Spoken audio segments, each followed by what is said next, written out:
વિદ્યાર્થી મિત્રો, સ્વાધ્યાય 7.2 ની અંદર આપણે પ્રશ્ન નંબર 8 પહોંચી ગયા છીએ. તો ચાલો પ્રશ્ન નંબર 8 એની અંદર અમીના ₹275 માં એક પુસ્તક ખરીદે છે અને 15% નુકસાન વેઠે છે, એટલે કે ખોટ આવે છે, 15% નુકસાન વેઠે છે. તો તેને પુસ્તક કેટલા રૂપિયામાં વેચ્યું? બરોબર, ₹275 માં ખરીદે છે, 15% નુકસાન વેઠે છે. તો હવે પુસ્તક એને કેટલામાં વેચ્યું? તો એના માટે પહેલા તો ખરીદ કિંમત કેટલી છે? ₹275 એક પુસ્તકની ખરીદ કિંમત. ખોટ કેટલી છે? 15%. હવે શું શોધવાનું છે? વેચ્યું કેટલામાં, એટલે કે વેચાણ કિંમત શોધવાની છે.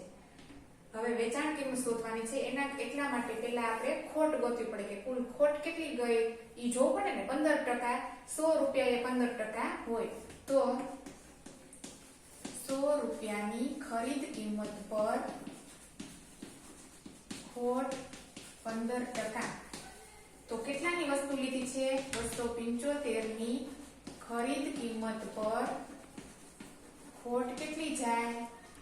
તો 15 ગુણ્યા 275 અને છેદમાં 100. આ બંનેનો ત્રાસો ગુણાકાર અને છેદમાં 100. હવે આના છેદ આપણે ઉડાડવાના છે. છેદ ઉડાડવા હોય તો ઉડી હકે, અને નહીતર અંશનો અંશમાં ગુણાકાર કરીએ એટલે કે કેટલા થાય? અંશનો અંશમાં ગુણાકાર કરીએ અહીંયા તો 275 ગુણ્યા 15, એકમ દશકની શૂન્ય, 275, 25 નો પાંચડો, વધી 2, 7 5 35, 36 37 અને 5 દુ 10, એટલે કે 5, 12 માં બગડો વધી 8 ને 3.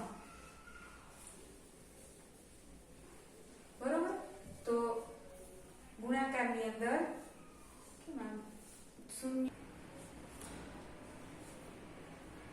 તો આ બંનેનો ગુણાકાર આપણે 4125 અને છેદમાં 100 આવી રીતે છે. આના બે પોઈન્ટ કાપી લેવાના, એટલે કે 41.25.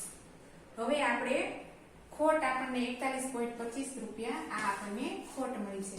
તેથી ખોટ બરાબર 41.25.